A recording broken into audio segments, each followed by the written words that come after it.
հանդեպ և մասնագիտական կողմնորոշումը։ Հայաստանի ու Արցախի ավագ դպրոցների աշակերտների մասնակցությամբ ամփոփվել են նաև անկախության 20-ամյակին նվիրված աշակերտական օլիմպիադայի արդյունքները։ Գյումրիի պետական մանկավարժական ինստիտուտում Հայաստանի անկախության 20-ամյակին նվիրված միջոցառումներից հերթականն այս անգամ համախմբվել էր Հայաստանի և Արցախի ավագ դպրոցների աշակերտներին, անցկացվում էր հանրապետական օլիմպիադա, իսկ նախքան օլիմպիադան սկսելը աշակերտների ներկայությամբ ԲՈՀ կնքեց համագործակցության պայմանագրեր թվով 13 ավագ դպրոցների հետ։ Առաջիկայում ուրեմն կմշակվի քաղաքականություն դպրոցներում, մեր ամբիոնները, դոցենտները, պրոֆեսորները ուրեմն դասախոսություններ կկարտան, սեմինար պարամբուկներ, լաբորատոր աշխատանքները կարող ենք այստեղ մեր ինստիտուտում կազմակերպել։ Բնագիտաշխարհագրական և ֆիզիկա-մաթեմատիկական գիտությունների նկատմամբ աշակերտների հետաքրքրությունը բարձրացնելու գործում նման օլիմպիադաները լրացուցիչ խթան են։ Վերջի տարիներին նշված առարկաների գծով դիմորդները շատ քիչ են եւ սա հույս է արդեն, որ առաջիկա տարիներին մենք ունենանք այդ առարկաների գծով ավելի մեծ քանակի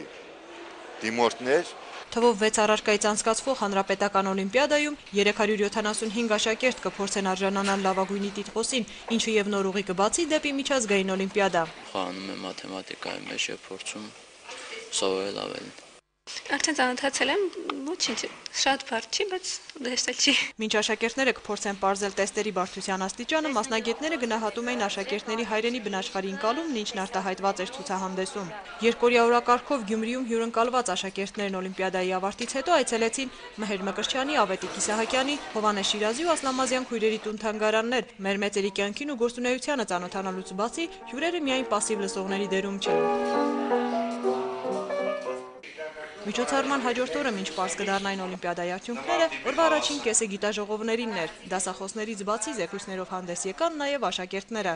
Զեկուցումս վերաբերվում էր կարմիր գրքին, ունենք այնպիսի կենդանիներ, որոնք վտանգի տակ են եւ որոնք արդեն անհետացել են։ Դա շատ ցավալի փաստ է, այն էլ Հայաստանի պարագայում, որ փոքրիկ տարածքում ունենք Եվրոպայի չափ կենդանատեսակներ եւ բուսատեսակներ եւ կորցնել դրանք ուղղակի չենք կարող։ Եվ վերջապես եկավ շատ սպասված պահը։ Առաջինից երրորդ կարգի դիպլոմներ ու գովասանագրեր, իսկ տպավորություններն առիթ հանդիսացան նոր պայմանավորվածության համար։ Աննա Մարտիկյան, Տարոն Բալոյան, Առաջին լրատվական։ Միասին շարժման անդամներն այսօր կոչ էին անում միասին պահպանել երթևեկության կանոնները։ Երիտասարդները մայրաքաղաքի տարբեր փողոցներում հերթապահում ու հետևում էին հետիոտնի անցուդարձին եւ խախտում նկատելու դեպքում պաստառներով կոչերով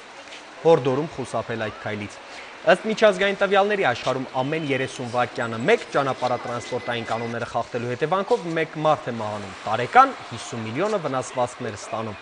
Փողոցը սխալ հատած հետիոտներին դիմացի մայթին դիմավորում էր խորհրդանշական մահը եւ նախազգուշացնում, նմանատիպ յուրաքանչյուր խախտում կարող է ճակատագրական լինել։ Սա մի փորձ է, որպեսզի մեր հասարակությանը զգոն պահենք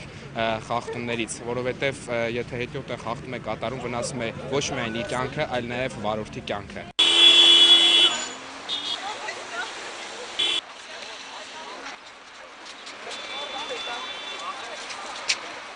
Լրազամբյուղն սպառվեց, ձեզ հետ Աբրահամ Գասպարյանն էր, մնացեք բարյավ։